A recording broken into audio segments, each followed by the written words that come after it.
few notches around the entire circle. You can do it in a straight snip, making sure you don't cut the thread, or you can do it in a triangle.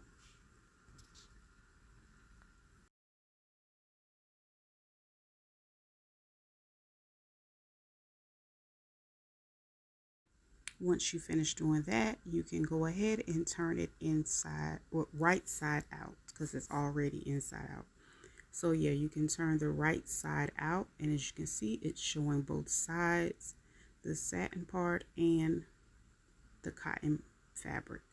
So you can actually use an iron to press it down flat to lay these edges. Or if you don't have one, or if you don't want to use one, I am just basically flattening